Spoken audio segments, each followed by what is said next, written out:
Bien, entonces, lo que vamos a ver ahora precisamente es una de las patologías frecuentes, que sí, esto sí, quizás va a estar un poquito más relacionado con la edad, sobre todo la angina de pecho o angor pectoris, que antiguamente se la conocía como preinfarto. ¿Por qué? Ahora después cuando veamos precisamente la sintomatología, van a ver que es muy, pero muy similar a lo que es el infarto. Pero que obviamente va a tener características fisiopatológicas y características clínicas también diferentes. Vamos a hacer un pequeño dibujito y vamos a ver qué es lo que pasa, por qué ocurre. Creo que habíamos visto que el corazón tenía 3 arterias que precisamente le llevaban al corazón la sangre nutricia. Empezamos con los dibujos. Encima de dibujo feo, el mouse no me ayuda demasiado. Esas arterias, vamos a dibujar una arteria, pueden ocurrir 2 cosas. Una es que esté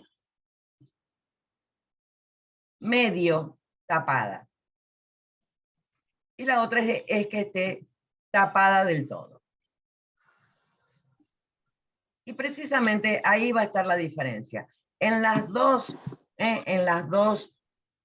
va a haber un déficit de llegada de los nutrientes y el oxígeno al corazón. Nosotros tenemos que pensar que estas arterias le están llevando al corazón toda la sangre con nutrientes y con oxígeno. Las dos. ¿Qué es lo que ocurre? Cuando esa arteria está semitapada, que le llega todavía, aunque sea un poquitito de sangre al corazón, lo vamos a conocer precisamente como angina de pecho. O también con el nombre angor pectoris.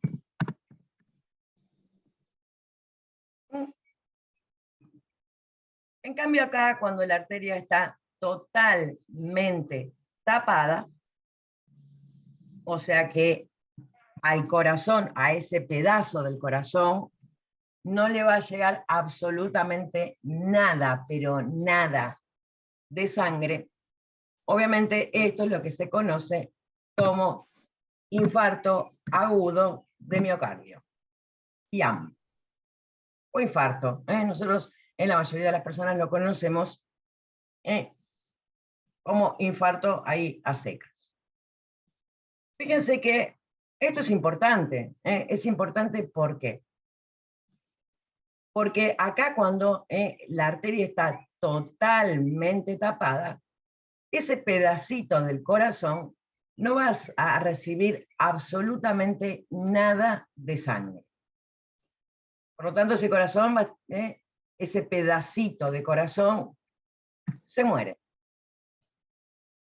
Y como habíamos dicho antes, todo iba a depender del tamaño de ese infarto. No era lo mismo un infarto chiquitito que me rompía un pedacito del corazón que un infarto muy grande, un infarto masivo, que obviamente me iba a hacer desastre, y ahí sí, lamentablemente, allá a tocar el arpa con los angelitos. Entonces, es algo que hay que tener muy en cuenta. En cambio, acá, obviamente, ese corazón va a recibir un poquito menos, pero todavía va a estar recibiendo sangre. Ambas, tanto la angina de pecho como el infarto, se las conoce como patología isquémica. Isquémica, ¿por qué? Porque precisamente la isquemia significa una reducción de la cantidad de sangre que recibe un órgano. ¿Qué es lo que ocurre? Esto mismo que ocurre en una arteria que le lleva sangre al corazón, también puede ocurrir en cualquier otro órgano. Pero que obviamente los síntomas pueden ser diferentes porque van a estar ocurriendo en otros órganos. Acá sí vamos a hacer de cuenta que el que se dañó ahora, perdón, el que está recibiendo poca sangre, vamos a dibujarlo de otro color, es el cerebro. Bueno, hagan de cuenta que esto es un cerebro. No soy muy buena dibujando y encima el mouse no me ayuda demasiado. Esto mismo, como les decía, que esté medio tapada la arteria o tapada del todo la arteria, pero que ahora le está llevando la sangre, es la arteria que le está llevando sangre al cerebro. En el caso que esté medio tapada, eso se va a llamar, esperen que corro esto para el otro lado, se va a llamar AIT. ¿Qué significa? Accidente isquémico transitorio.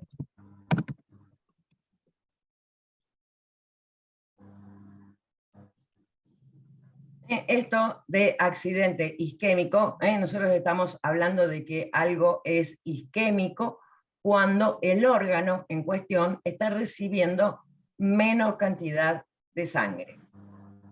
Si esa arteria no está tapada del todo, ese accidente isquémico va a ser transitorio. Va a aparecer, pero enseguida va a desaparecer. Es como una especie de preanuncio.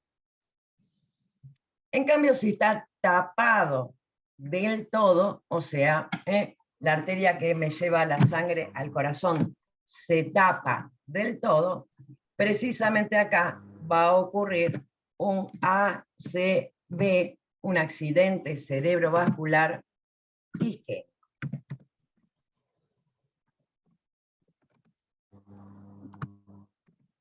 O infarto cerebral.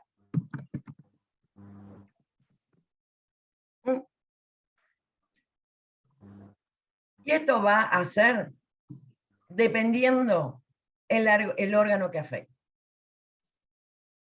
Si la arteria que está medio tapada le está llevando la irrigación al intestino, va a ocurrir en el intestino. Puede haber un infarto en el intestino, puede haber un infarto o una isquemia en los músculos de las piernas. Puede ocurrir absolutamente en cualquier lugar. Pero ¿qué es lo que ocurre? Obviamente un infarto agudo de miocardio o un infarto cerebral o ACV isquémico son los dos más graves, lo cual no quiere decir que los otros no lo sean. Requieren atención inmediata. Y con el infarto cerebral o ACV isquémico va a ocurrir exactamente lo mismo que con el infarto agudo de miocardio. Va a depender de cuál sea la cantidad de cerebro afectada. Un ACV isquémico puede ocurrir, obviamente, perdón, puede que ocurra la muerte en forma instantánea. O que si es obviamente mucho más chiquito, va a tener, o sea, no va a producir la muerte, pero que seguramente después van a quedar secuelas. Obviamente, cuando más chiquito sea, más probabilidad de que menos secuelas haya. Más chiquito, menos secuelas. Más grande, más secuelas. Muy grande, muerte en forma instantánea. Pero también tenemos que tener en cuenta que los ACV no solamente, o sea, los accidentes cerebrovasculares, no solamente pueden ser isquémicos, o sea, porque se tapó una arteria que le estaba llevando la sangre al cerebro, sino que también los ACV pueden ser hemorrágicos. ¿Qué quiere decir en este caso? Que alguna arteria que está llevándole sangre al cerebro se puede romper. Y esa rotura, obviamente, me va a provocar una hemorragia. Y se va a inundar el cerebro de sangre. ¿Qué es lo que ocurre acá? Nosotros tenemos que tener en cuenta que el cerebro está contenido en una caja rígida, que es el cráneo. Entonces, es como que va a haber un aumento de algo que está ahí adentro, que es la sangre, y que va a estar comprimiendo las neuronas. Es como que las está aplastando porque... Esperen un segundo.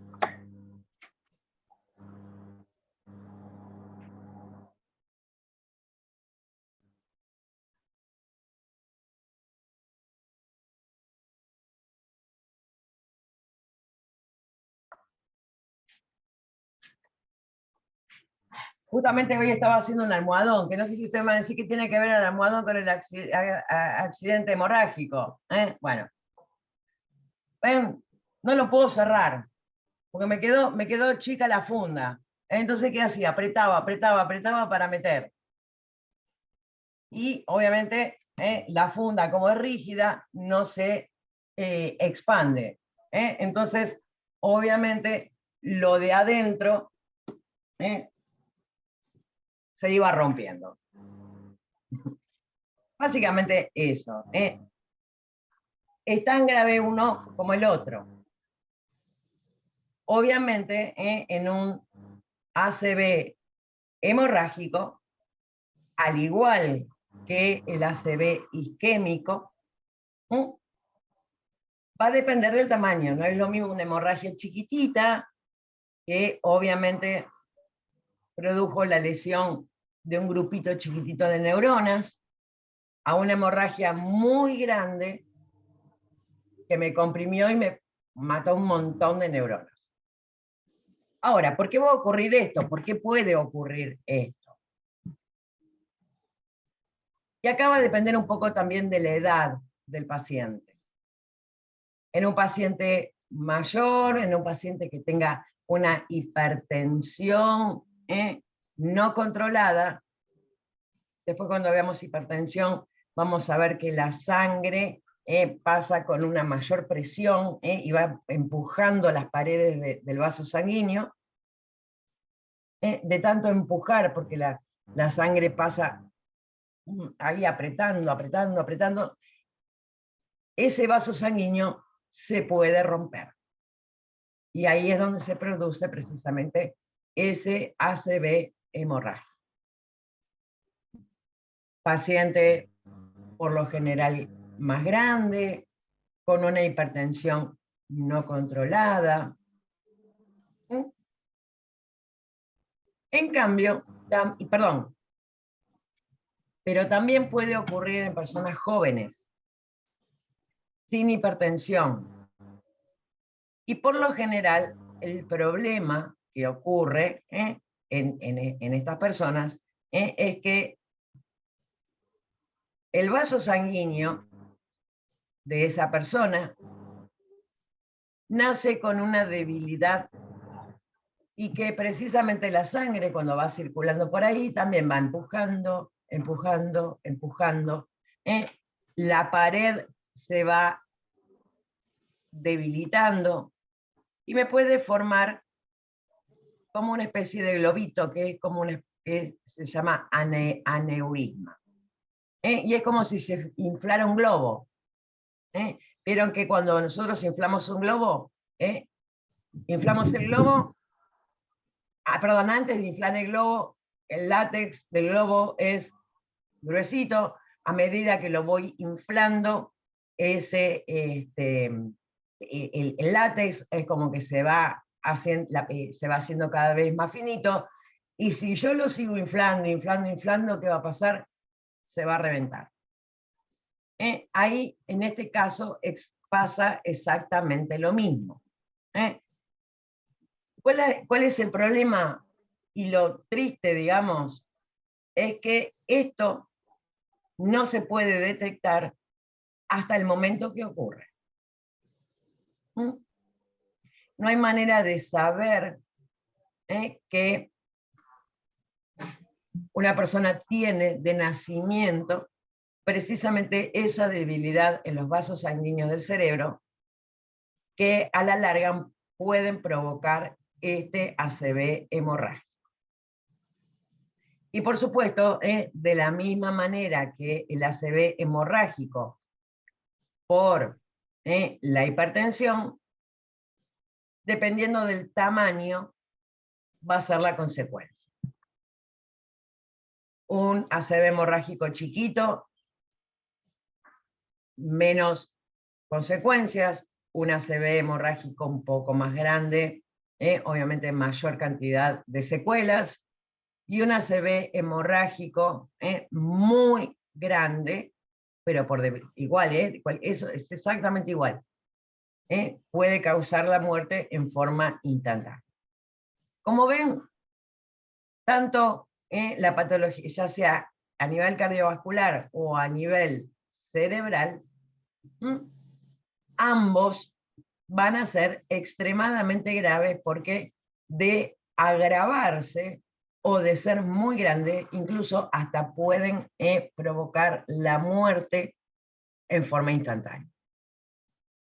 Antes de ver precisamente cuál es la parte clínica o las diferencias que hay entre, obviamente, el angina de pecho y el infarto, vamos a dedicarle unos segunditos precisamente al ACV. El ACV, ya sea isquémico o hemorrágico,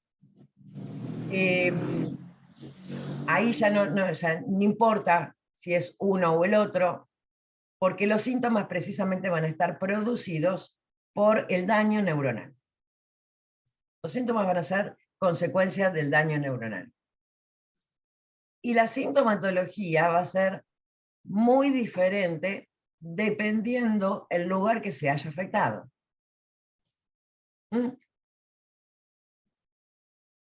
El cerebro, cada parte del cerebro comanda una parte diferente de nuestro cuerpo.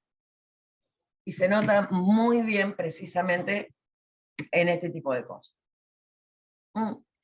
Y los síntomas del ACV, que la mayoría, muchas veces estamos más acostumbrados a que los síntomas sean a nivel motor, que la persona directamente no puede mover la mitad del cuerpo, que se le desvíe la comisura, o que no sienta, o que tenga medio cuerpo paralizado. Eso quizás siempre en algún grado pasa, pero no siempre. Hay que tener siempre mucha atención a otras cosas raras que le pueda ocurrir a la persona. Por ejemplo, de golpe, no ver de un ojo, o no ver de la mitad de un ojo. Vieron que nosotros si miramos así para adelante, vemos obviamente lo que tenemos ahí adelante y vemos lo que tenemos así en 180 grados. Si yo, por ejemplo, estoy con la mirada para allá y no veo la derecha, no veo qué es lo que ocurre acá a la derecha. Ojo. Dificultad para hablar. Dificultad para comprender lo que me están diciendo. O dificultad también, dificultad para hablar no solamente de decir, no puedo hablar, no. Por ejemplo, una frase que yo quiero decir, hola chicos, ¿qué tal, cómo están? Y en vez de decir, hola chicos, ¿qué tal, cómo están? Les digo, sí, porque el árbol tiene tres cacerolas y un barrito abajo. Eso que es incongruente, que no sé, no entiendo qué es lo que me está queriendo decir, también obviamente puede ser un síntoma de ACV. Después se verá si es isquémico o es hemorrágico. Pero cualquier cosa rara que yo vea o que sienta, rápido, a la guardia. Con una diferencia que uno de los síntomas fundamentales de lo que es el ACV hemorrágico, a diferencia del ACV isquémico, es una cefalea intensa, o sea, un dolor de cabeza muy, pero muy intenso, como nunca antes se sintió, que no esté justificado y que aparezca de golpe. Yo estoy lo más bien acá, y un dolor terrible. Que no es lo mismo, obviamente, si yo suelo tener, obviamente, cefaleas intensas, seguramente por otra cosa. Pero si yo jamás en mi vida tuve un dolor de cabeza y un dolor de golpe y muy fuerte, hay que salir disparando a la guardia. Obviamente, esto es si la persona todavía está consciente. Recordemos que lamentablemente esto puede provocar la muerte en forma instantánea, o incluso también distintos niveles de inconsciencia, que la persona no esté consciente. Obviamente, cuanto menos conciencia tenga la persona, lo más probable es que más grave sea. Lo cual no significa que no se pueda recuperar. Hoy por hoy hay tratamientos que pueden hacer, que se hacen y que la persona puede recuperarse, obviamente y lamentablemente muchas veces con secuelas, pero existen tratamientos internos, pero tengo que consultar lo antes posible, siempre. Bien, ¿cómo venimos hasta ahora? Que nos estamos metiendo en terrenos medios...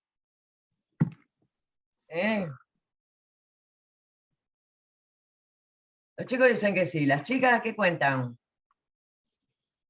¿Alguna duda hasta ahora? No, profe, yo bastante bien hasta ahora. Muy clarita la clase. Buenísimo. Bien, entonces ahora vamos a ver específicamente cuáles son los síntomas y los síntomas tanto de la angina de pecho o angor pectoris y del infarto. Vamos a hacer un pequeño cuadrito. En el pizarrón vamos a borrar este cachivache. Vamos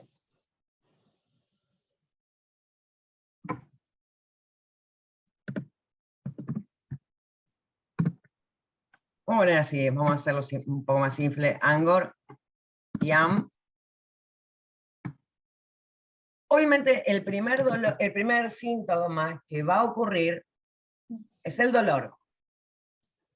El dolor precordial. El dolor que se siente acá, en la zona del pecho. ¿Qué característica va a tener ese dolor?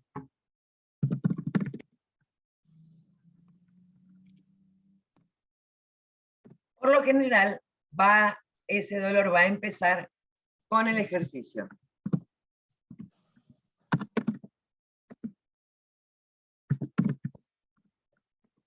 ¿Por qué? ¿Qué es lo que ocurre? El corazón, como cualquier órgano, a medida que está trabajando, cuando más trabaja, más sangre necesita.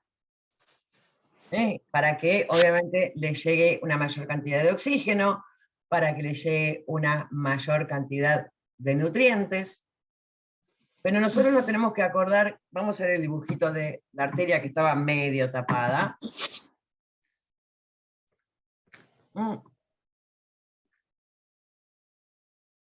En el infarto la arteria estaba totalmente tapada.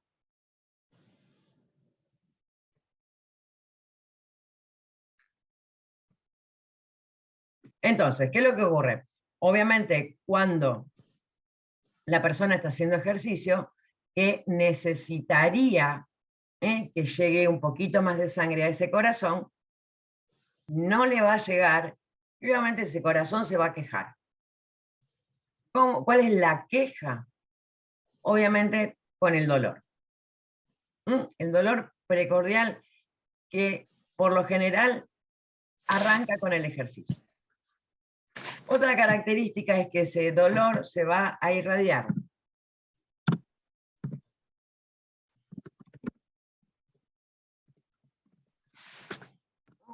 O sea que no se va a quedar únicamente acá, en el pecho, sino que también se va a ir al brazo, a la mandíbula, a la espalda.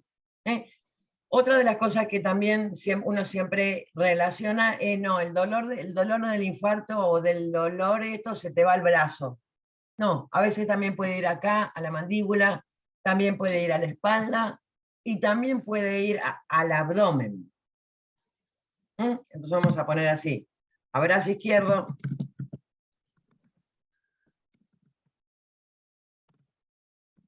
mandíbula, espalda, o abdomen.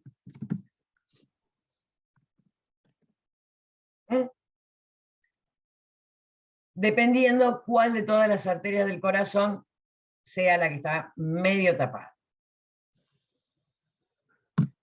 Otra característica también del dolor, que ya vimos que era un dolor precordial con el ejercicio, un dolor que se irradia, que se corre, es la duración.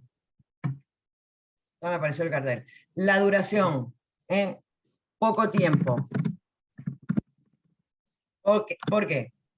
¿Por qué va a durar poco tiempo? Porque obviamente si la persona está haciendo ejercicio y le duele, va a frenar, va a dejar de hacer ese ejercicio. Y por lo tanto, el corazón va a dejar de latir y va a dejar de requerir una mayor cantidad de sangre, entonces el dolor calma. Y la tercera característica es que responde a nitroglicerina. Que nitroglicerina precisamente es el fármaco que se va a utilizar en la angina de pecho. Después vamos a ver por qué, para qué, cuando veamos precisamente la parte de fármacos. En cambio acá, en el infarto, obviamente el dolor precordial también en el mismo lugar.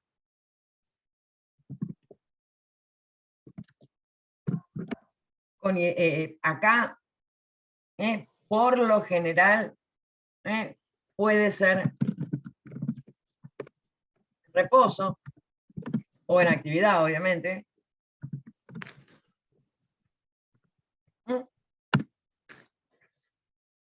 En reposo, con el ejercicio más o menos igual que el otro. Pero si está en reposo, es porque directamente la arteria se tapó del todo. También va a ser irradiado con exactamente la misma irradiación.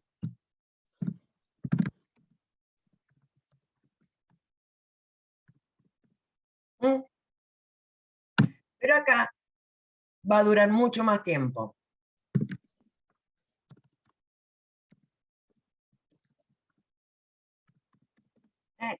por lo menos 30 minutos. Cuando, yo acá no lo puse, pero la duración del dolor en la angina de pecho suele ser no más de 10 minutos. Menos, incluso. Acá ya estamos hablando de 30 minutos. Y obviamente la otra diferencia es que no responde a la nitroglicerina. O sea, cuando hablamos de no responde, responde o no responde, es la disminución del dolor.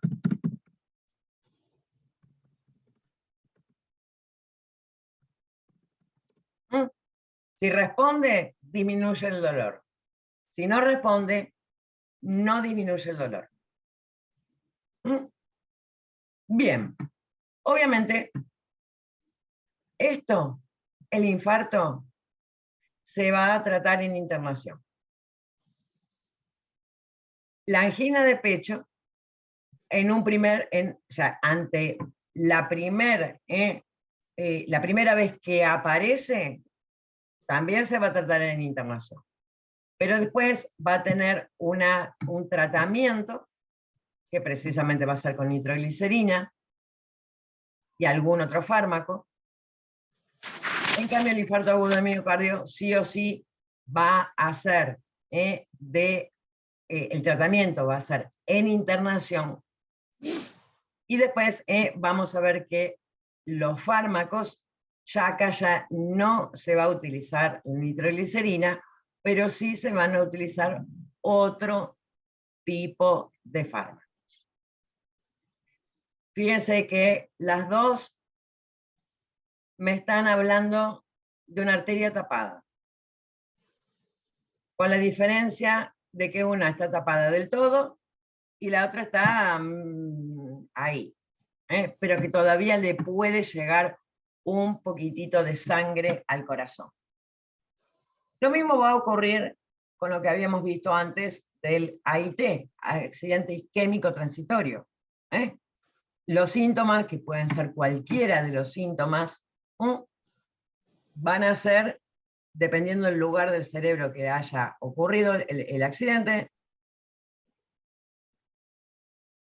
pero por un ratito. ¿Qué fue lo que le pasó a Gustavo Cerati?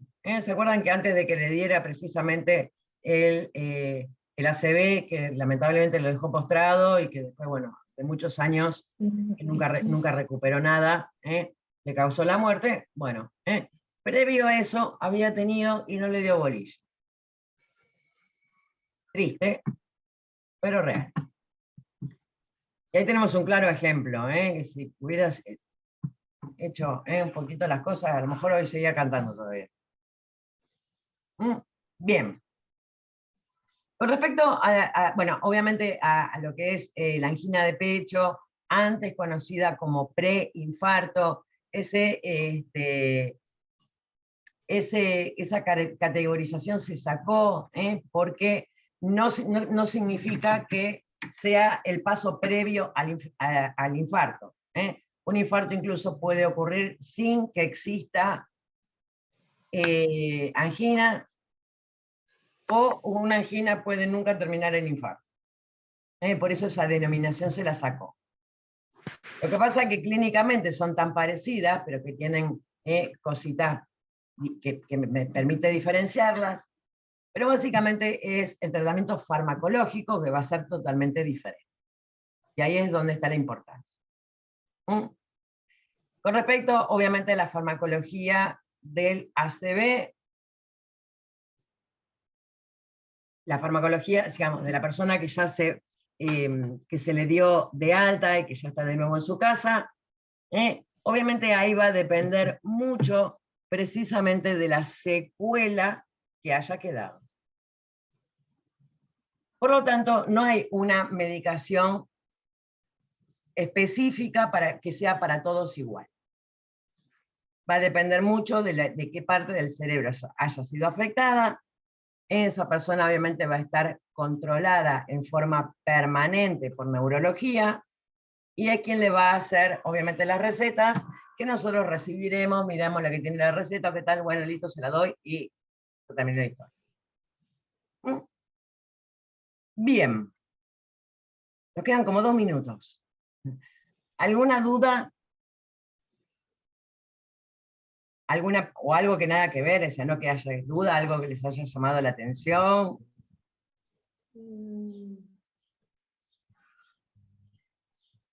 Bien. Lili, ¿querías comentar algo? ¿O se te prendió el micro nomás? No, prendí nomás. No tengo porque justo ninguna duda. se iluminó todo el borde como quien habla. Bien. Sí. Entonces, la semana que viene, obviamente, vamos a hablar de hipertensión, de la fisiopatología de la hipertensión, qué es lo que ocurre, por qué se produce, y bueno, de ahí vamos a ver que vamos a tener que estar un poquito más, no más atentos, porque la verdad que están súper atentos, pero es como que quizás tienen un gradito más de complicación. Así que el jueves que viene, no sé, con el mate, en una mano el mate y en otra mano el café, para estar así. Bien, nos vemos el jueves que viene. Que tengan una muy linda semana. Chao, profe, Chao, gracias. profe. Que ande bien. Ay, antes que me olvide, Pero acuérdense que ahora después les subo los videitos precisamente ahí en el módulo cardiovascular. Ahora sí. Dale, profe. Chao. Chao, chao. Chao.